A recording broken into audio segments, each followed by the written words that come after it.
وہ مجھے کچھ کنفیوژنس تھیں، تو اس کے لیے ہم بہت سے لوگوں سے ملتے رہے. میں نے کہا جی کہ اب میں نے یہ پڑھانا ہے، فرض کیا کالج پڑھانا تھا میں نے، تو کالج کا جو امیجنیشن کی تھیوری ہے وہ مجھے سمجھ نہیں آتی ہے. امیجنیشن اور فینٹیسی میں فرق کیا ہے، یہ کیوں فینٹیسی کیا ہے اور امیجنیشن کیا ہے، اس میں ڈفرینس کیا ہے، تو یہ پتہ کرنا ہے. حامد صاحب اس وقت ریٹائر ہو چکے تھے، تو آپ نے جو زمیندار کالج میں اساتذہ موجود تھے ان سے باری باری پوچھا. انہوں نے کہا جی کہ انگریزی کے تو ماہر جو ہیں ہمارے پاس حامد صاحب ہی ہیں، وہ کالج کے سامنے رہتے ہیں، ان کے پاس چلتے ہیں.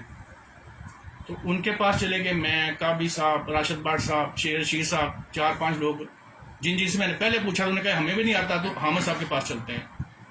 تو حامد صاحب کے پاس چلے گئے تو انہوں نے کوئی ذرا تفصیل سے بیان کرنا شروع کیا، یہ رومانیت کا دور، یہ ورڈزورتھ، یہ کولرج کون تھے، ان کی لائف ہسٹری. تو ہم نے کہا یہ ہمیں نہیں چاہیے، ہم جو سوال کرتے ہیں آپ سے جہاں ہمیں کنفیوژن ہے صرف اس کا جواب دے دیں، باقی یہ چیزیں تو ہمیں معلوم ہیں، ان کی ہسٹری، لائف ہسٹری، یہ تو معلومات ہیں، انفارمیشن ہے. جو چیز دماغ کے سمجھنے والی ہے ہم وہ سمجھنا چاہتے ہیں.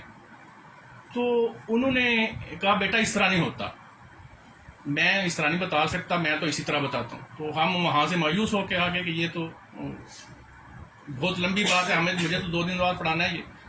تو پھر کسی نے کہا کہ وسیم بیگ مرزا صاحب کے پاس چلتے ہیں. تو پھر ہم وسیم بیگ مرزا صاحب اس وقت ریٹائر ہو چکے تھے اور یہ اسکول میں پڑھاتے تھے.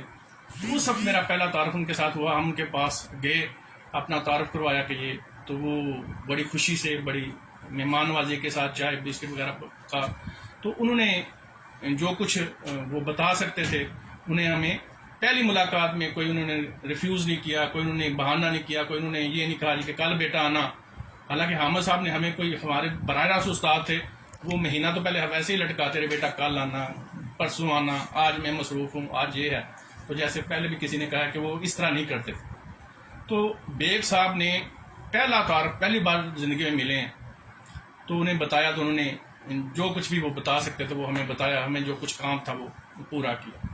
اس کے بعد اگرچہ ملاقات کم رہی تو ان کے خطوط باقاعدہ مجھے موصول ہوتے رہتے. جب کوئی میگزین، مدیر تھا اس کا، شاہین کا، زمیندار کالج میں میگزین چھاپوں نے بھیجتا تو وہ تعریف کا خط بھیج دیتے کہ یہ بڑا اچھا میگزین ہے، اس میں بڑا تفصیلی خط لکھتے تھے، ایک ایک بندے کی تعریف، ایک ایک بندے کے لیے کوئی نہ کوئی جملہ، تو میری تعریفیں.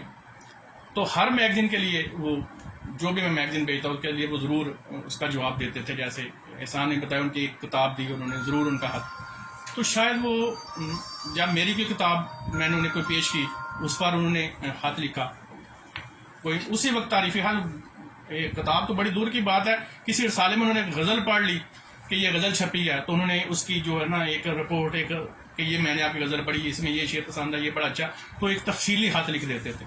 یہ چیز جو ہے کہ میرے خیال میں پہلے بھی کسی نے کہا کہ بہت کم اساتذہ میں پائی جاتی ہے.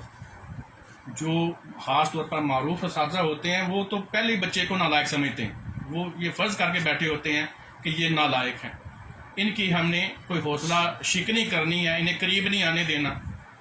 تو وہ بہت مہربان استاد تھے. جن لوگوں نے ان سے پڑھا ہوگا وہ یقیناً اس کی گواہی دیں گے کہ وہ بہت مہربان استاد ہوں گے. پھر ایک چیز میں نے دیکھی ہے کہ جو مثالی یا ماڈل ایک استاد جسے ہم کہہ سکتے ہیں، وہ گجرات میں اور بھی شاید ہوں، لیکن میں 3 لوگوں کو صرف جانتا ہوں اپنی یہ جو 50 سالہ 60 سالہ زندگی ہے.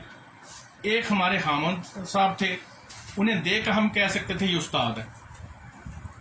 ایک ہمارے واحد صاحب تھے زمیندار کالج میں، اردو کے استاد تھے، تو ان کی وضاحت سے ہی پتہ چل جاتا تھا یہ استاد ہیں. اور تیسرے وسیم بیگ مرزا صاحب، کہ ان کو دیکھنے سے، انہیں ملنے سے، ان سے بات کرنے سے، ان کو پوچھنا نہیں پڑتا تھا کہ آپ کیا کرتے ہیں.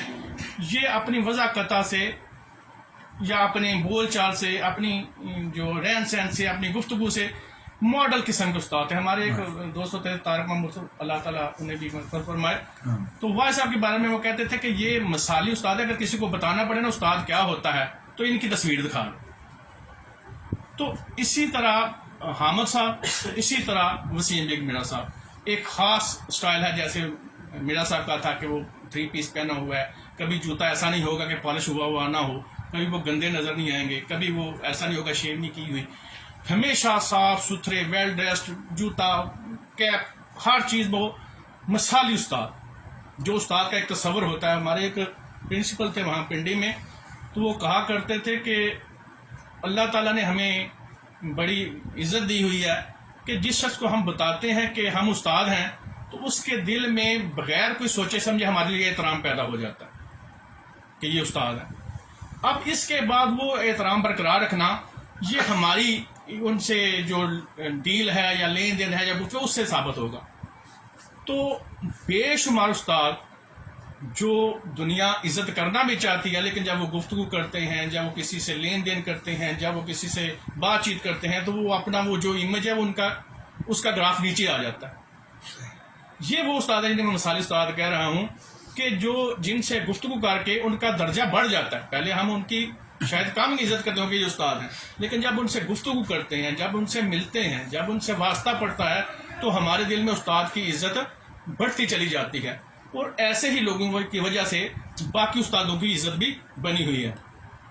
مظفر صاحب ہوتے تھے فزکس کے ہمارے ادھر زمیندار کالج میں, تو وہ مجھے سیفی صاحب کو, کابی صاحب کو عام طور پر پرنسپل چاہتے ہیں کہ ان کی تعریف کی جائے, تو ہم جاتے تھے ان کے پاس, وہ ہماری بڑی تعریف کرتے تھے. وہ کہتے ہیں یار کلین استاد تو آپ لوگوں نے, لوگ باہر آپ کو جانتے ہیں, سیفی صاحب کو جانتے ہیں, کابی صاحب کو جانتے ہیں, ہم تو ٹیوشن پڑھاتے رہتے ہیں, ہمیں کون جانتا ہے.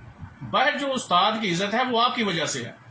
تو وہ تو ایک سمجھ لیں خوش آمد یا فلیٹرنگ ہے, لیکن اصل جو استاد جو میں نے زندگی میں 3 دیکھے ہیں جو گجرات میں, وہ واحد صاحب, حامد صاحب اور وسیم بیگ مرزا صاحب. بے شک یہ ایسے استاد تھے کہ جن سے ملنے کے بعد استاد کی عزت میں اضافہ ہو جاتا تھا. وہ کوئی بھی استاد ہو, دوسرے استادوں کی عزت میں بھی اضافہ ہو جاتا تھا.